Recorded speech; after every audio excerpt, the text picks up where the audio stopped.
हर जानिब तबाही और बर्बादी के मनाज़र। अमेरिका को अब तक का सबसे बड़ा नुकसान। ईरान ने बहरीन की शेख ईसा एयरबेस पर तबाही मचा दी। इस हमले में वहाँ पर कितना नुकसान हुआ, इस बारे में आमिर रज़ा से बात करते हैं।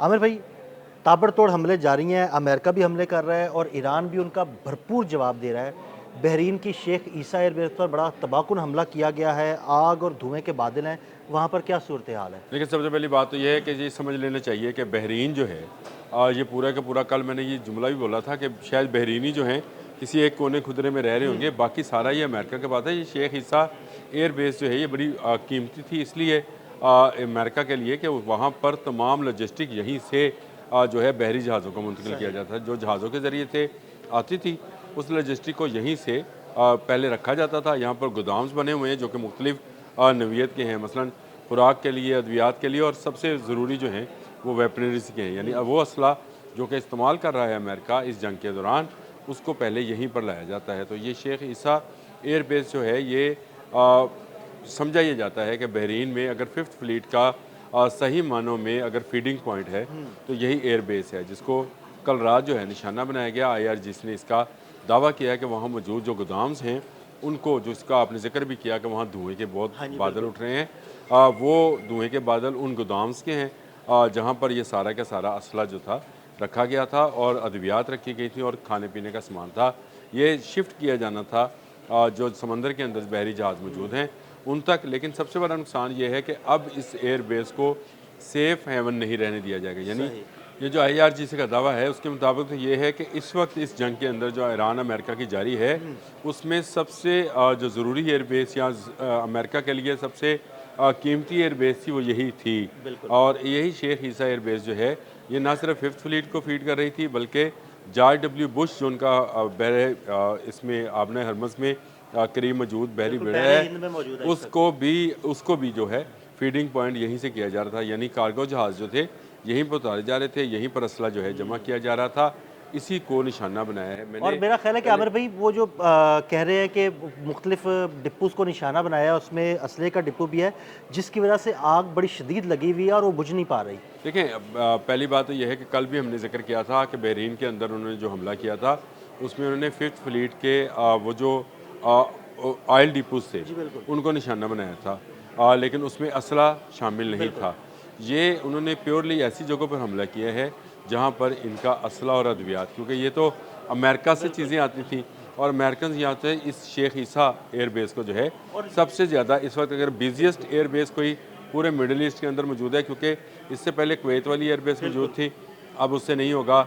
उसके बाद ये सबसे ज़्यादा इस्तेमाल करते थे इसराइल की एयरबेसिस, लेकिन इसराइल की एयरबेसिस पर सामान इसलिए नहीं कि इसराइल बराह रास्त इस जंग में शामिल नहीं होना अभी चाह तक रहा नहीं हुआ वो। और ना शामिल हुआ, ना अमेरिका उसको चाहता है। तो इसके लिए बहरीन को आप यूँ समझे कि एक मिनी इसराइल बनाकर इसी में सारी एयरबेसिस, फिफ्थ फ्लीट, जॉर्ज W ऐसे बुश ही है। की रसद गाहें सब की सब बहरीन पर हैं। मैं आने वाले वक्त में बड़ी जंग बहरीन के अंदर देख रहा हूँ, क्योंकि जब भी हमला होता है एक चीज़ ज़रूर सामने आती है कि फिफ्थ फ्लीट को हाँ जी। निशाना बनाया और गया। पिछले 3-4 दिन में जो हमले हुए हैं, उसमें रोज़ फिफ्थ फ्लीट के ऊपर निशाना बनाया जाता है।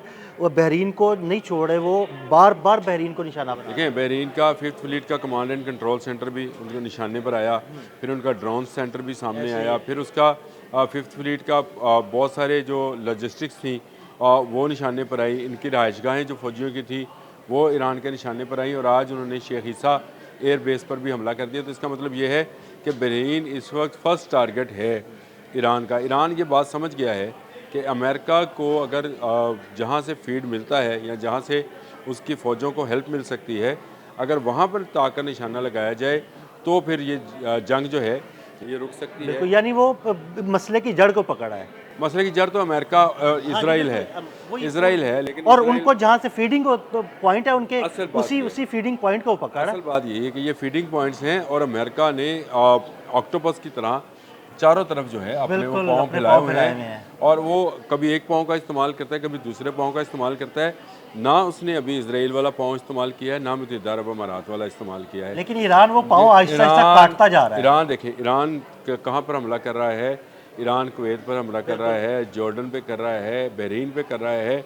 अभी तक ईरान ने उस तरह का हमला जिस तरह के इन ममालिक पे कर रहा है, ना इसराइल पे किया है, ना इराक में किया है, ना उसने यूएई में किया यूएई है। में किया है। लेकिन मुझे लगता है आमिर भाई वो पहले इन 3 जगहों को जो है ना मुकम्मल तौर पर नेस्तनाबूद करेगा ताकि यहाँ से किसी भी किस्म का ऑपरेशन ना हो सके, उसके बाद दूसरे पॉइंट्स की तरफ इसकी बड़ी जाएगा। वजह ये है, इसकी 2-3 बड़ी वजूहात हैं। चलें अगले आने वाले व्लॉग में भी उसको भी डिस्कस करते हैं, जॉर्डन को उर्दन को भी डिस्कस कर लेते हैं। लेकिन कुवैत में इनकी जो इंटरसेप्टर बैटरीज़ हैं वो आलमोस्ट ख़त्म होने के करीब हैं। यही हाल बहरीन में है। ईरान को इस वक्त ये सॉफ्ट टारगेट्स नज़र आते हैं क्योंकि इनके पास उसके स्वाम अटैक्स का कोई जवाब नहीं है। मैं अभी एक वीडियो देख रहा था जो IRGC जो थी वो प्रेस की, और उन्होंने ड्रोन जाते हुए 5th फ्लीट के सेंटर में लगते हुए दिखाया। उन्होंने बताया कि ये हेड ऑफिस पे लगा है। देखें, ये दावा भी हो सकता है, गलत भी हो सकता है, सही भी हो सकता है, लेकिन क्योंकि IRGC के प्रेस ने ये जारी की है वीडियो, उसमें नज़र आता है कि एक ड्रोन जो है वो 5th फ्लीट के हेड ऑफिस में लगता है। उसकी सैटेलाइट इमेजिंग जो है वो भी मौजूद है कि सैटेलाइट जो है उसको दिखा रहा है। अगर आप कहते हैं तो मैं आपको वो तस्वीरें भी दे देता हूँ ताकि आप वो भी देख लें। और मैं ये हमेशा कहता हूँ कि इसका मतलब ये है कि जो सैटेलाइट गाइडेंस है कहीं से तो मिल रही है। ईरान का अपना कोई सैटेलाइट हला में नहीं हाँ है। जी, नहीं बिल्कुल, तो ये वो ऑब्वियसली उसके जो दोस्त ममालिक हैं, चाइना है, रशिया है, उनके सैटेलाइट्स मौजूद हैं। और चाइना के तो सुना था कि कई सैटेलाइट्स बिल्कुल जो है ना वो मशरिक़ वस्ता की मॉनिटरिंग ही कर रहे हैं। देखिए, आप ना सिर्फ मॉनिटरिंग कर रहे हैं बल्कि मैं वो जो पिक्चर जिनका मैंने अभी जिक्र किया है मैं देख कर हैरान रह गया हूँ।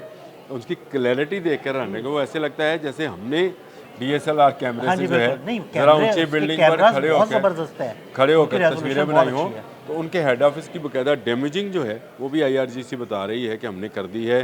तो इसका मतलब ये है कि बड़ा नुकसान जो है वो हो रहा है। और अमेरिका के लिए वाकई आपने शुरू में ये बात कही कि बड़ा धचका पहुंचा है। बड़ा धचका शेख ईसा एयर बेस है जो कि फीडिंग पॉइंट था 5th फ्लीट का। उसको ईरान ने या IRGC कह लें या पासदारानी इनकलाब कह लें, उन्होंने नुकसान पहुँचाया है। ये इस जंग में जो है मैं समझता हूँ कि अमेरिका के लिए जो है हजीमत का एक बायस बना है। और ये आहिस्ता आहिस्ता वो ऑक्टोपस के वो जिसका हाँ जी, आपने जिक्र बिल्कुल, किया, ऑक्टोपस के पाँव काटी जा रहा है वो, काटी एक-एक जा करके रहा काट रहा है वो। एक एक करके। वो मुश्तरका दुश्मन इस वक्त ईरान बनाने के चक्कर में नहीं है। वो चाहता है कि जिन पर वो हमलावर है उन्हीं पर रहे। कुवैत को मुकम्मल तौर पर जो है अमरीकी जो है अड्डों को वो नकारा बना चुका है। कुवैत में अब कोई ऐसी बात नहीं है और इसीलिए आपको कुवैत से खबरें भी कम आती हैं। लेकिन चलते चलते वो 2-1 मिसाइल हाँ जी। या ड्रोन्स कुवैत पे ज़रूर मारता है। चलते-चलते चल यार तेरी भी बारी है, चल हाँ, तू। इसको भी ज़रूर मारता है। और उसके साथ साथ इस वक्त जो उसके टारगेट्स नज़र आते हैं वो बहरीन है और जॉर्डन या उर्दन है। ये दो उसके इस वक्त उसकी फ्रंट लाइन के टारगेट्स हैं जिनको वो कर रहा है पर हमला कर रहा है और स्वाम अटैक करता है। और इनके इंटरसेप्टर्स आहिस्ता आहिस्ता ख़त्म होते चले जा रहे हैं। देखें, अमेरिका ने अगर अपना 20% वाला वो जो टैरिफ था वो वापस लिया है, हाँ जी, वापस तो लिया इसकी वजह ये है कि उसको भी पता है कि वो आहिस्ता आहिस्ता उसमें कमज़ोरी आती चली जा रही है। उसके जो इत्तेहादी हैं वो इससे मज़ीद जो हैं वो बिल्कुल सीख पाओगे। ऐसे ही है। और उनको अब उसने कह दिया कि मुत्तहिदा अरब अमारात और बाकी जो हैं ममालिक वो इन्वेस्टमेंट करेंगे मेरे अमेरिका में आकर। यानी दौलत को वो इस तरह से नहीं कहा। वैसे आमिर भाई वो रोज़ कोई नया बहाना बनाता है और कोई बात नहीं है। अभी वो माहिदे की तरफ भी आ रहा है और धमकियां लगा रहा है कि मेरे साथ मुआहिदा कर लो। तो इसका मतलब ये है कि ईरान ने ठीक ठाक कर निशाना लगाया है। बहुत शुक्रिया आमिर भाई, बिल्कुल शेख ईसा एयरबेस पर होने वाली तबाही के बारे में आमिर भाई ने बड़ी तफसील के साथ आपको बताया। मज़ीद अपडेट्स के लिए हमें फॉलो करते रहे। अदील अहमद और आमिर रज़ा को इजाज़त दीजिएगा। अल्लाह हाफ़िज़।